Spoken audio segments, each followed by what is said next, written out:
It is not my countenance, my form, my education, my skills, perhaps not even my talents.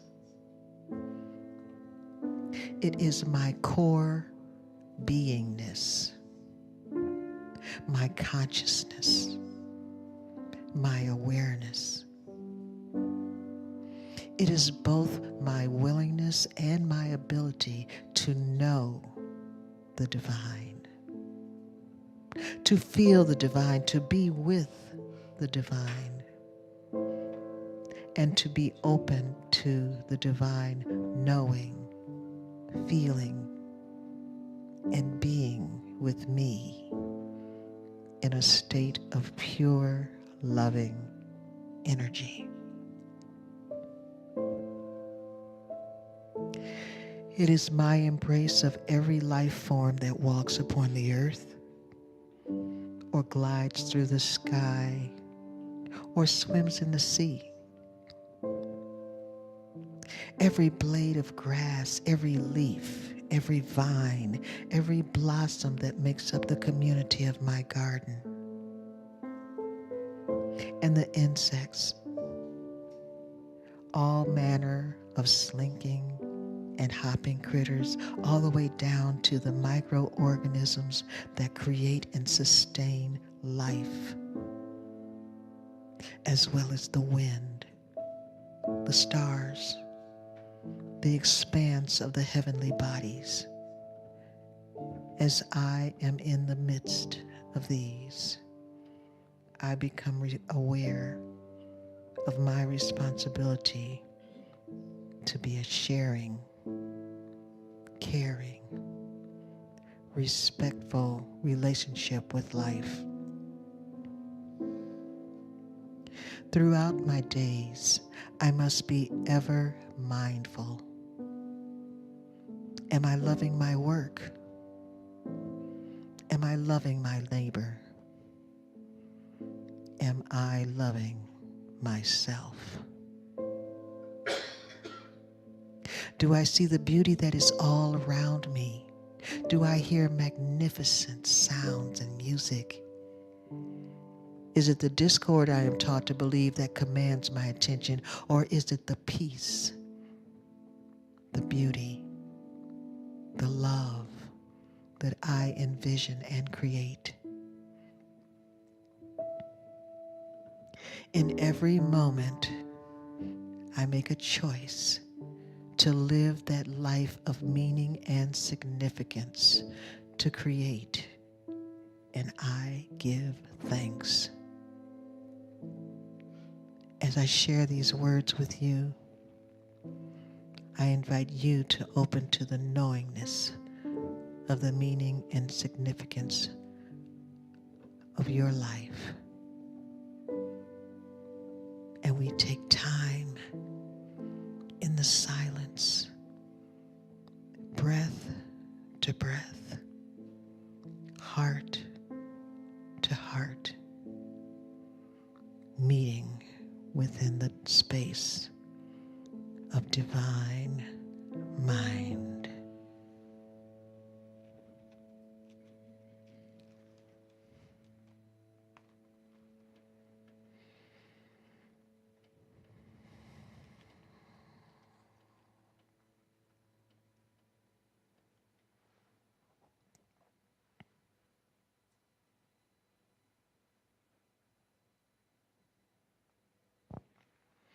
Okay.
divine music and sound. Thank you. So, good morning. And I want to thank you for having me back as your speaker. Thank you. So, what I'm going to present for you today is a story. It's a story with a message about two young men and their encounter with God, listening to the calling of God. And I'm hopeful that by the end of the story, the message that this message you will consider and realize that God has been and continues to call you. So there's two characters in this story, and their names changed from the time the story first came out of me until now. There is the person I call the interpreter, the person that God is about to communicate with without going through any translations. And there is the clueless one, the person that just doesn't get it. Not just some of the time, but most of the time, and maybe even all of the time. So over the time of developing the story, the two characters were given names. And what's so interesting, and I forgot to bring a pen up here, so I tell people that everything that I write comes out of the pen. I never know what's going to come out of the pen. I will be writing something, and then all of a sudden there's something else on the paper. So it's not that I'm blaming the pen, I'm just saying it comes out of the pen. So the interpreter became Charles. Oh yeah, there's another thing. So I gave these characters names. You will recognize the names when you hear them. But I'm telling you, it took me 2 weeks before I realized what I had done. Or with the pen. Remember, the pen does this. So the interpreter became Charles. And the clueless one became Darwin. 2 weeks, y'all, before I figured out what I had done, or what the pen had done. So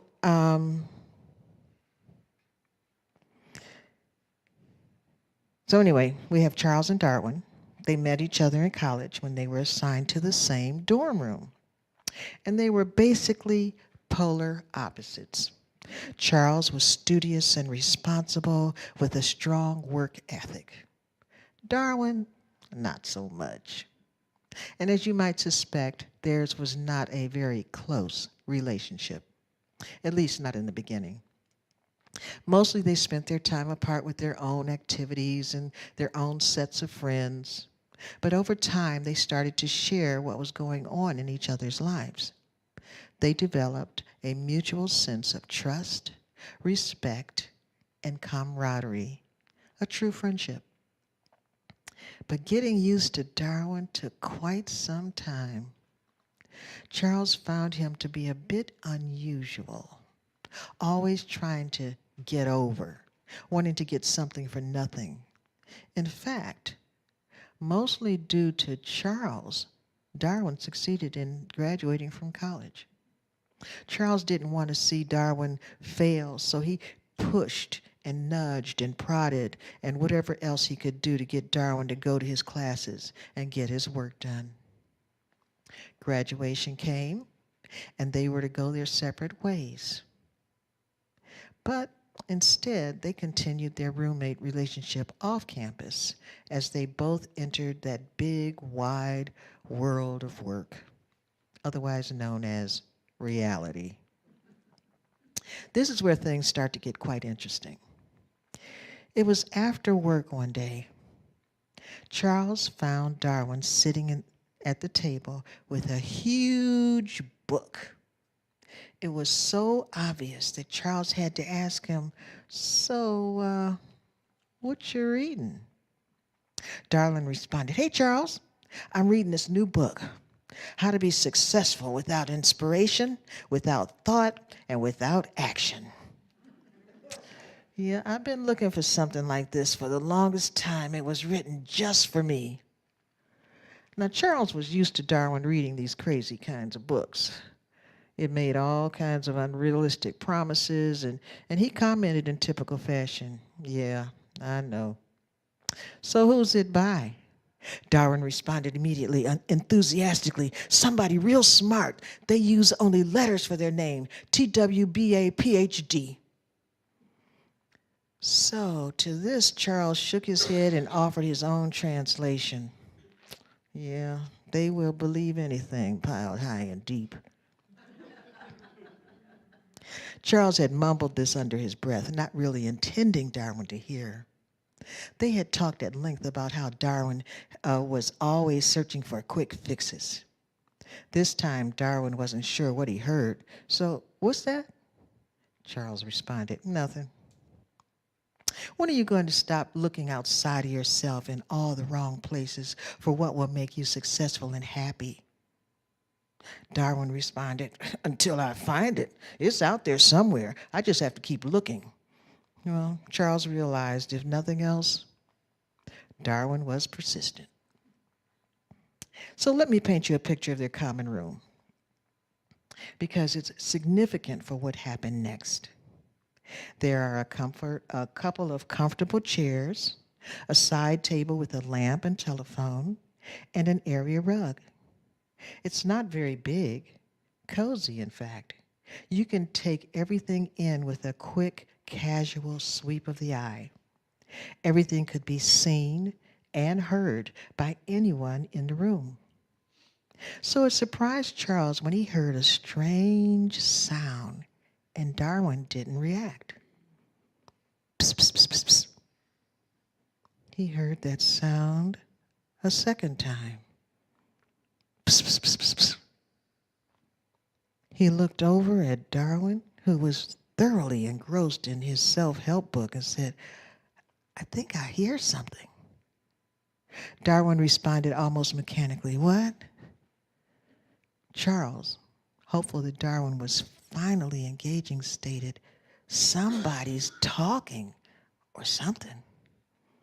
However, it became clear to Charles that Darwin was not engaged and simply threw out a quick, plausible explanation while admitting that he couldn't hear anything. Maybe it's the neighbors. I don't hear anything." Charles couldn't fathom how Darwin could be missing a sound that to him was so plain to hear. The sound returned. Psst, psst, psst, psst, psst. Charles tried to get Darwin to pay attention so that he could hear it too, but Darwin's response was, "I'm trying to read here. You go figure it out." Nothing could have prepared Charles for what happened next. The lamp started to flash on and off, and he realized that it was the lamp making the pss, pss, pss sound that came across as a human voice. Charles then went over to the lamp and looked at it. It was still flashing, and pss, pss, pss, pss. He picked it up. He looked around to see if anyone saw what he was about to do, even though there was no one in the room other than him and Darwin, who was thoroughly occupied. And he hesitantly put the lamp to his ear. For sanity's sake, Charles assessed that he was both awoke and sober. Then he heard the lamp whisper in his ear. He almost dropped it. Actually, he had the inclination to forcefully throw it to the ground. Charles came face to face with the realization that God was speaking to him. A voice came out of the lamp, and it was the voice of God, and asked that he give the lamp to Darwin because it was for him. Charles was completely outdone. Here he found himself in a room with a semi-crazy roommate, listening to God's voice coming from a flashing lamp, and it wasn't even for him. It was for Darwin, and Darwin didn't want to be bothered. In all of this confusion, Charles considered that he could be dreaming and thinking he was awake.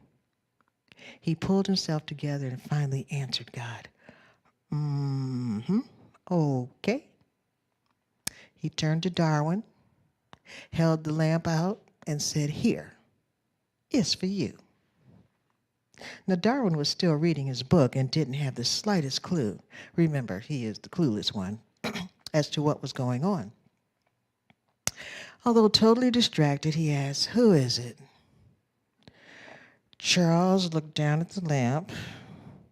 Then he looked up at Darwin and stated, as calmly and believably as possible, "God is calling." At that point, Darwin looked up from his book. He saw Charles holding the lamp outstretched in his direction and then reacted with surprise and amusement. He responded sarcastically with a bit of disbelief. "Okay, so you're speaking into a lamp and you say that God is calling." Charles said, "Yeah." Darwin nodded his head and continued, "Uh-huh. And it's for me."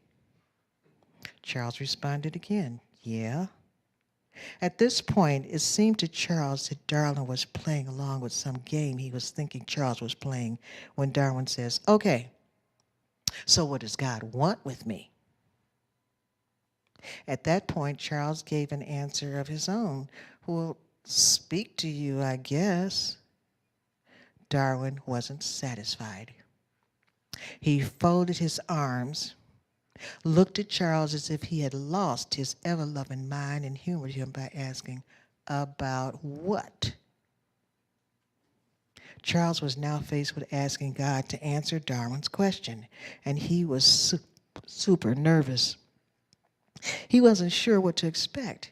He asked Darwin, "Hold on." He turned his back and embarrassingly whispered into the lamp, "My friend wants to know what this is about." Charles was prepared to be looked upon as being foolish, a bit ditched in the head, or any number of things that would explain the absurdity of talking to God through a lamp. But God's voice dispelled all of what he was thinking when it spoke. "This happens all the time. It's just a check-in, a kind of wellness call to see how life is going, to be of service, just in case there's something needed or wanted." And God stopped speaking. And Charles then went in verbal pursuit. And God finished. And to give a reminder about fulfilling on purpose.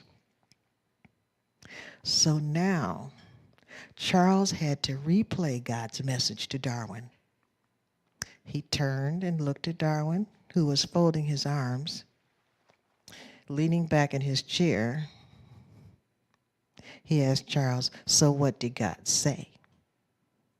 Charles cleared his throat and responded to Darwin,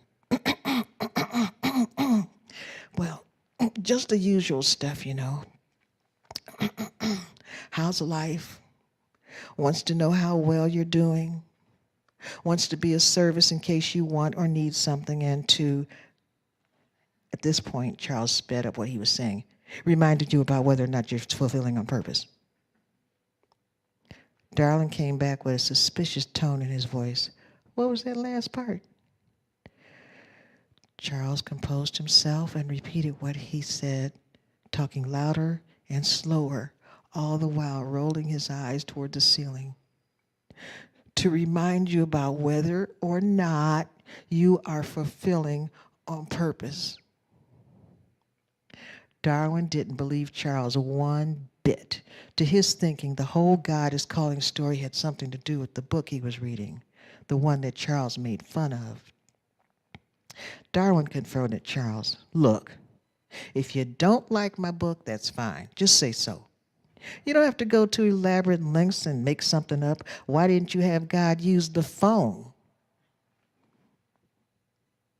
That would have been more believable." Charles insisted, "I'm not making this up." But in his thoughts, he entertained Darwin's question, why didn't God call on the phone? At this point, God chimed in, "Just keep talking and telling him what we say. We've been trying to get to this one for a long time, and nothing has worked. So we're counting on your friendship to help us finally get through. Without thinking, Charles shot back. So you can see he doesn't believe me. I'm talking to a lamp, for God's sake. I mean, oh my God, you know what I mean. Darwin had completely blanked out at this point, and it was just Charles and God talking back and forth. Charles found it weird at first, but as time passed, it became less and less so. God encouraged Charles to relax and said, "It's okay. We'll take it slow. You'll get the hang of it." Charles acquiesced. "Okay, what do I do now?" God told Charles, "Until we are able to get through to the one you call Darwin, we will be speaking to you and ask that you deliver the message as best you are able." Charles agreed. But one last wave of doubt came over him. He realized that he hadn't considered a more plausible possibility than actually talking to God. Maybe it's a joke. He started looking around the room to see if there was a camera hidden somewhere. After a bit of time, God spoke. "Your suspicions are natural. We're surprised you didn't have that thought before now." Charles smiled as he thought of what happened next. Under his breath, he stated, "Me too." And then he got busted by God. You should know, you should know that the volume of your voice doesn't matter to us. We can hear you loud and clear. Actually, we hear the thought before you speak it. We're aware of the thought when it is forming, before you even realize you're having the thought. Charles felt himself hyperventilating and then calming down to where he could take deep breaths. God continued, "No matter, we are here to get Darwin on track with discovering his purpose and the form that his purpose shall take." There was nothing for Charles to do but agree. Okay. So Charles settled into a normalcy of responding to the flashing lamp and being in conversation with God as a result. He followed every instruction that was given to fulfill on God's ultimate request. Darwin proved to be quite stubborn in the process. However, over time, Charles could see Darwin change little by little. The breakthrough that was needed came in the form of a dream.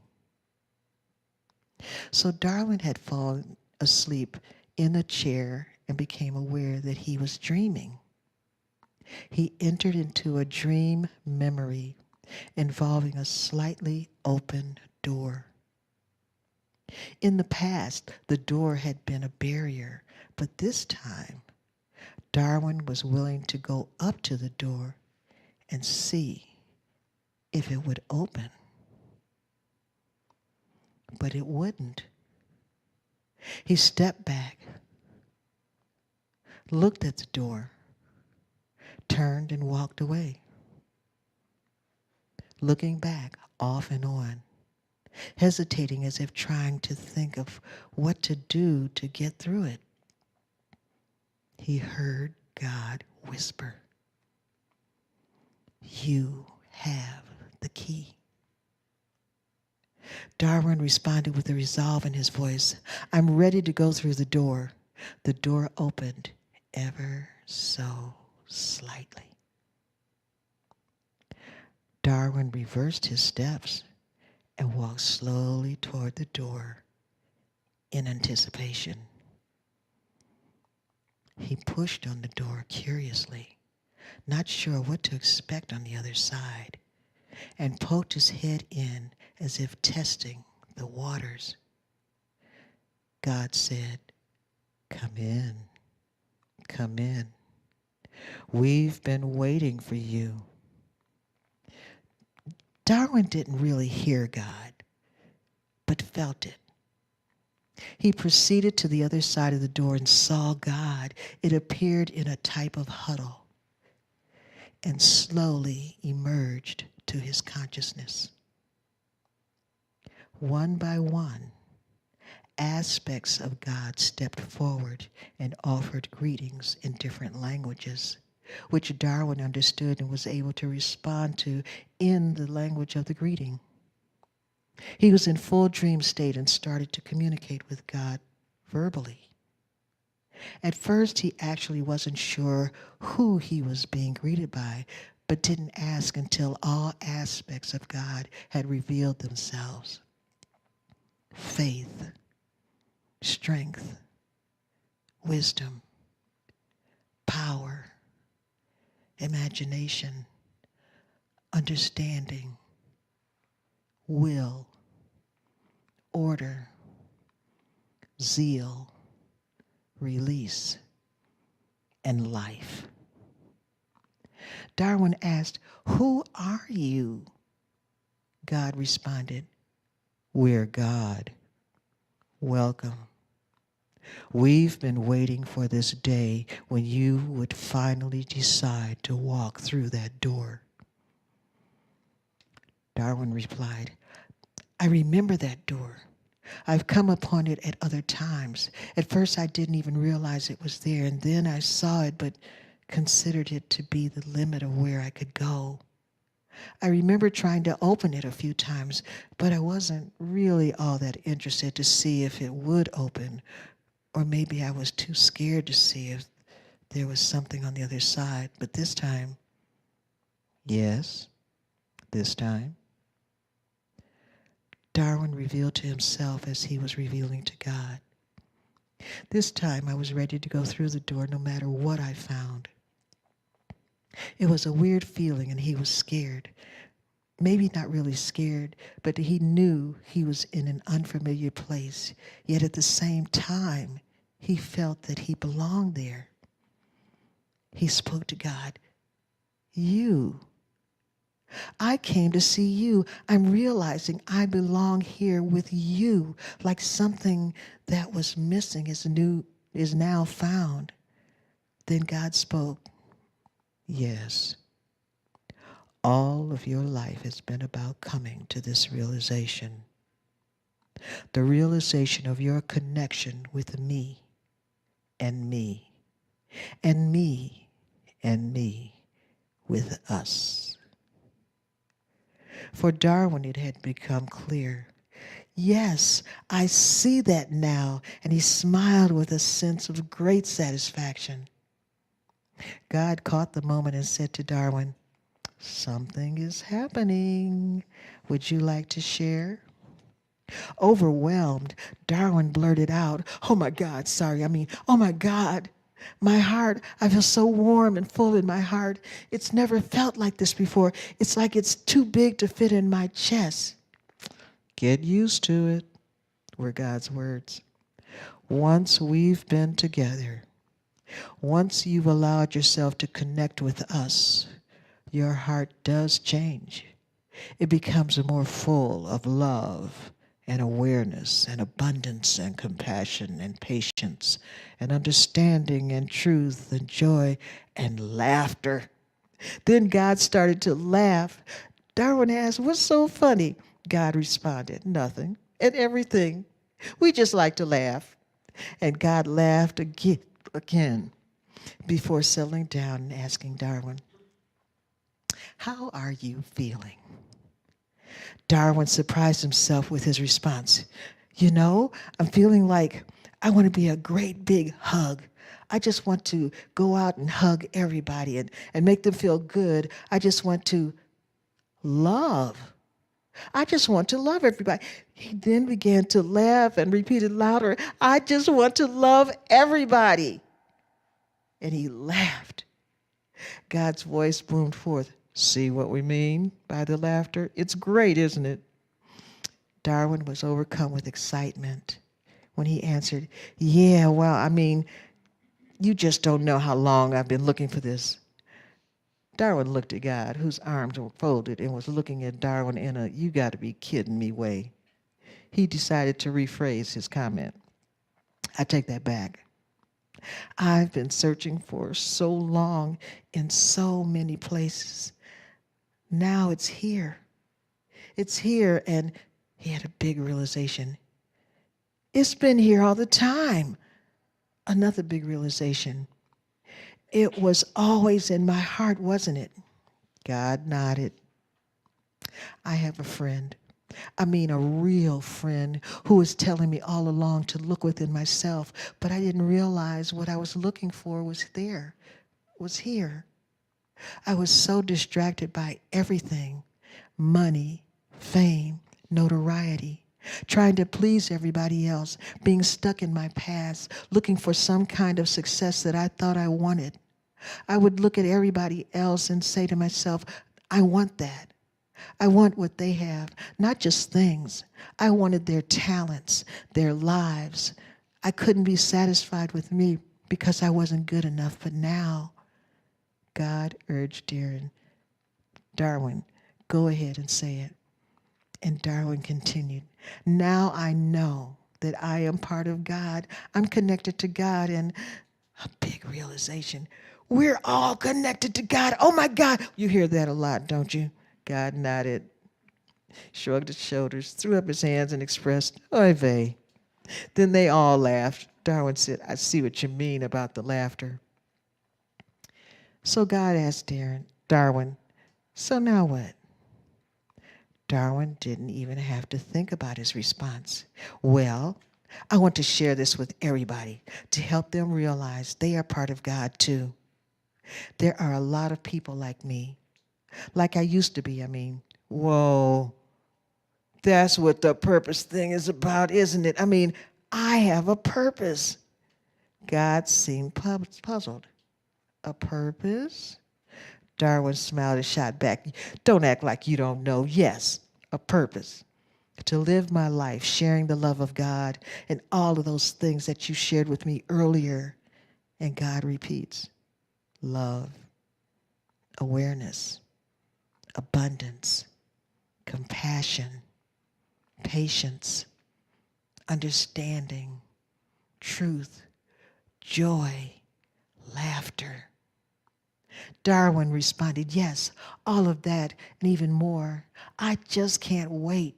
That's the person I'll be, all of those things. Attributes. Yeah, attributes will be me. And you know what else? God asked, what is it? Darwin responded, I know you already know, but I just have to say it out loud. These attributes can be incorporated into anything I do and everything I do. God agreed. So true. Darwin responded a bit sheepishly, stop it. You're making fun of me. God assured him, no, we just like it when you find your way back to us. And now it's time for you to go back and awaken in your world. Darwin was a bit reluctant, but said, okay. And then, can I leave the door open? God said, the door is always open on our side. It only closes on your side. Darwin thanked God and made one last request. If it starts to close on my side, can you sort of nudge me, give a call through the lamp? God agreed. We'll give you a call. Stay in touch with your feelings. They'll let you know when the door is starting to close. Darwin prepared to awaken in his world. He bid God farewell and said, see you later. God reminded him, oh yeah, you will. With that, Darwin accepted the inevitable and made one last pronouncement. Oh yeah, but in the meantime, I'm going to live a full, purpose-filled life. And what about Charles? The day that God called led to a significant change in Darwin's life as he slowly came to the realization that God was calling him and had been for a long, long time.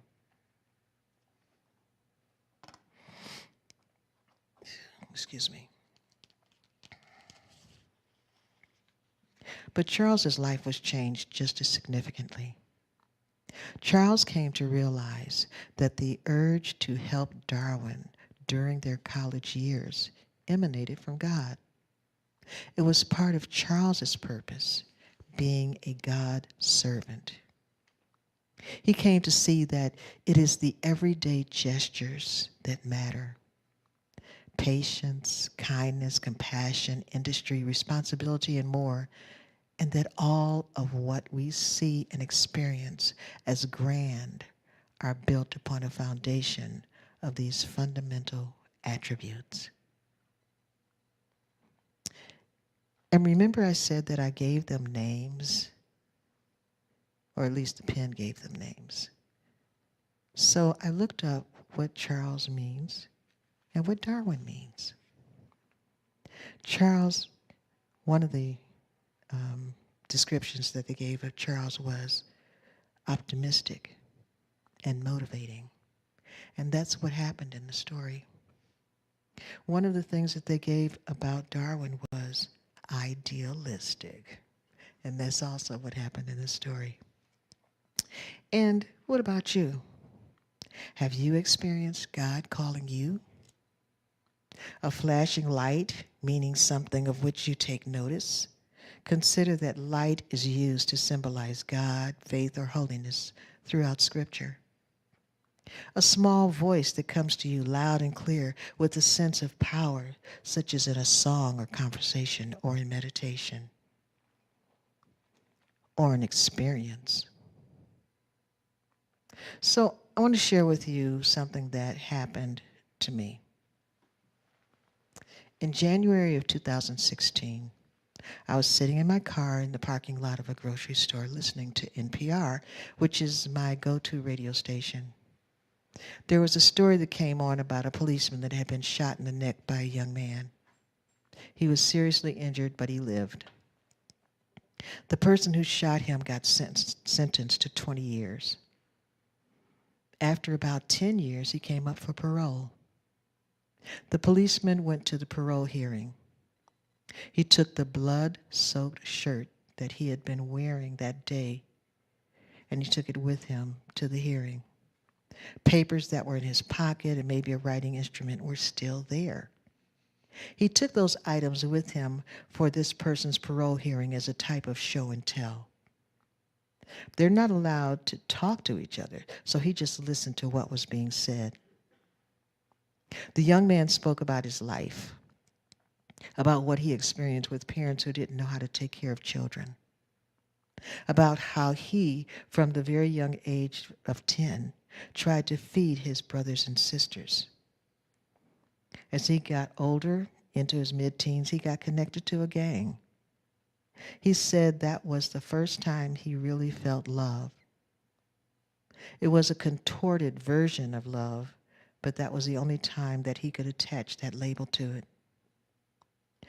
So sometime later, toward the end of his teenage years, is when he shot this policeman. In that first parole hearing, the policeman decided not to show the shirt. But he did go over to the members of the parole board, and I guess he did have the opportunity to speak with them, and he said, do what you need to do. He goes home, and I think he had a conversation with God, but I don't think he realized it. His heart started to change. He wanted to communicate with that young man, but you're not allowed to do that. However, there is something called the Victim Offender Project. So they got connected that way. He was able to start writing to this young man, and this was over the course of years. When the second parole hearing came up, the policeman wanted to have someone support him, but he wasn't sure who to ask. When he got shot, his wife came to the hospital, and his head, in her words, was twice the size of normal. She was devastated about what had happened to her husband, and when he was released from the hospital, she basically gave up her life. She confined herself to the couch. She lost weight because she didn't eat. He said that if she had a gun around the time that they went to trial, she probably would have killed that young man. In spite of all of this that he knew going on with his wife, he asked her to be his support for going to the second parole hearing. And believe it or not, she agreed. She didn't go into the room. She just happened to be there with him. So they go, they leave, and then they together in their changed selves, their changed lives, they had that God conversation that may have been going on inside of them that they may not even have been aware of. They decided they wanted to help this young man. They actually advocated for him and helped him when he was released from prison. And not only that, after his release, they started spending time with each other. He and the wife were baking cookies. That, to me, was God calling.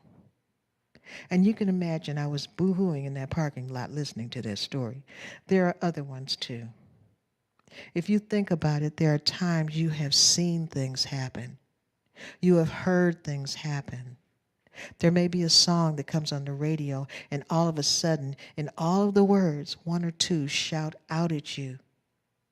The volume didn't get turned up, but you heard it louder. You may be going down the street and you see something and it just zaps into you. That's God calling. So my offer to you today is to use the railroad crossing signal as a clue. Stop, look, and listen. Because God is always calling.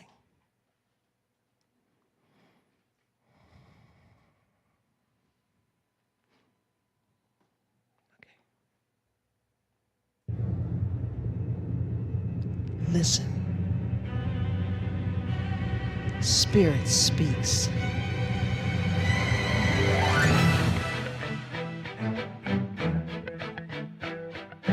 I am here to be with you. I am here to speak to you. I am, I am, I am.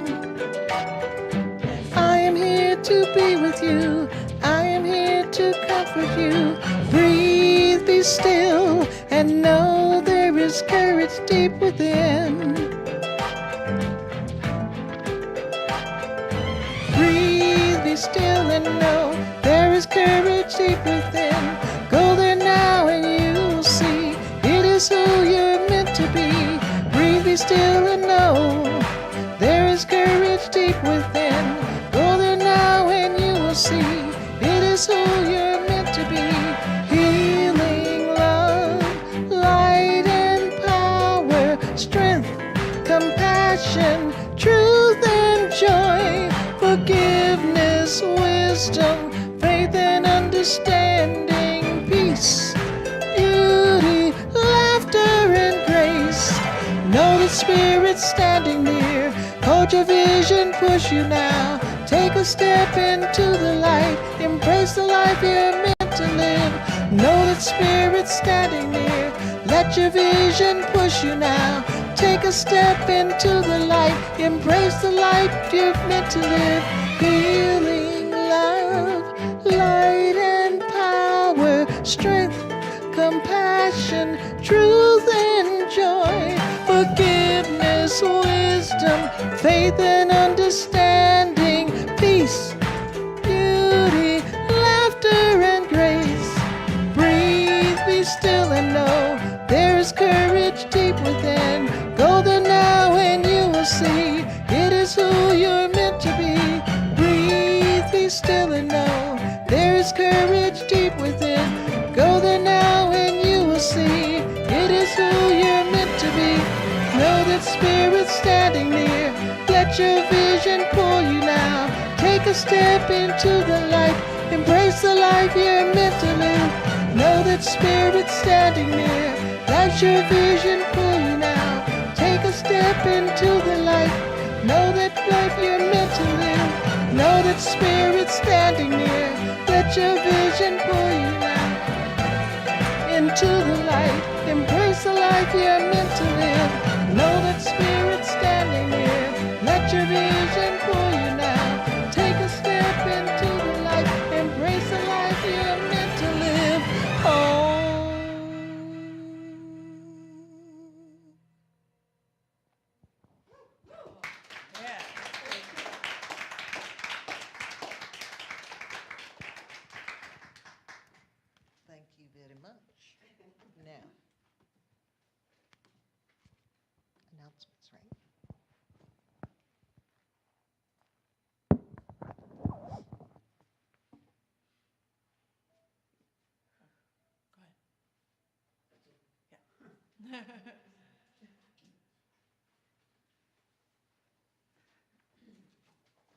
Thank you, Brenda. It's a good message, and it's something for all of us to remember. When God calls, He expects us to answer. And when we answer, a lot of things change in our lives. Margene has some announcements she's going to make. She has to make them because I don't read shorthand. She wrote them out in shorthand, and didn't make a lot of sense to me. But I did want to say something before she comes up here. I want to thank this congregation for your patience.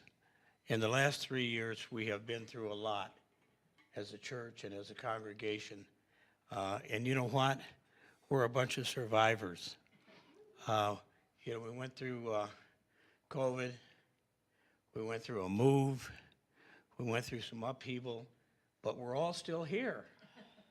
And it's important. And what I ask of you, I will tell you that as board president, I will give 100% of everything I have to make things work.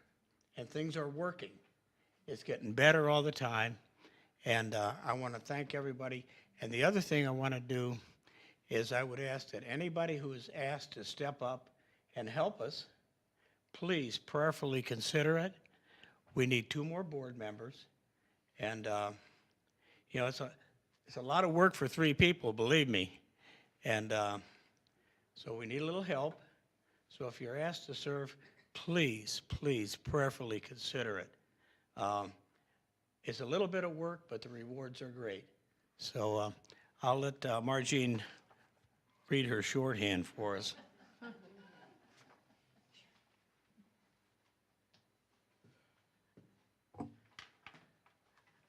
Thanks, Brenda. That was a lovely story. Thanks, Angie, for the music. Thanks, David, for the IT expertise. I hope I can read my shorthand notes. I just wanted to give a brief announcement that we did have our environmental discussion on Thursday, and it was really nice. We had 3 people that don't attend this church for a total of 10 people.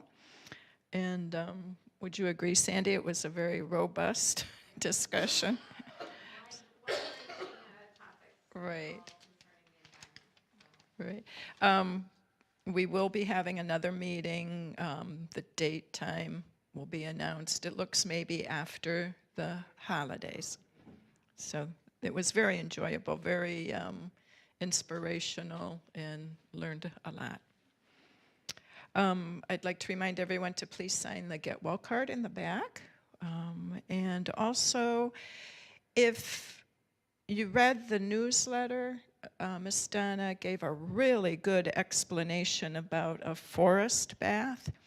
And earlier this year, because Linda Stalvey put it together, there were several of us that went on a forest bath.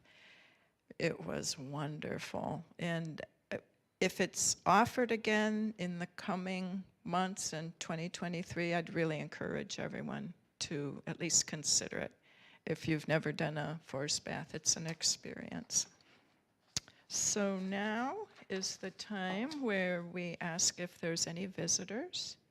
Now I know there's someone here for the first time at this facility, and we'd like to welcome Kathy O. Smith back. Thank you. It was wonderful seeing you. So let's bless each other and Kathy. We bless you. We appreciate you. We behold the Christ in you. Thank you for being here. And now it would be time for the offertory, and the ushers will come to the front and start.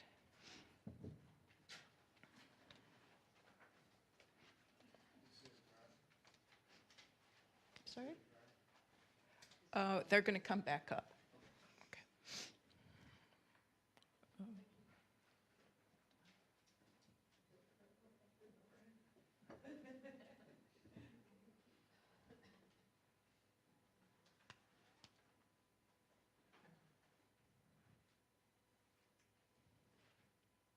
And Brian, if you'll come back up, we'll do the prayer.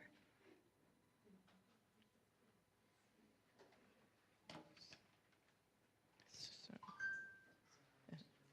divine love through us blesses and multiplies all that I am, all that I have, all that I give, and all that I receive. We are grateful.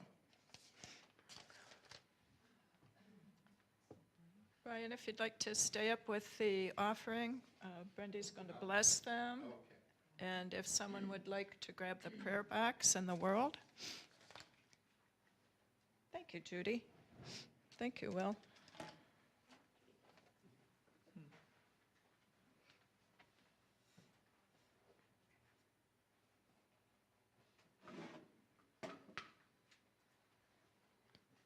We thank everyone for what you are contributing to this church monetarily, with your work, with your grateful thoughts. God provides us with so many gifts. We do not have to ask for these gifts. They are embedded in us. It is just a matter of allowing them to come out, to bless ourselves, to bless the world, to bless everybody and everything. Thank you, God, for being our gifter. Amen.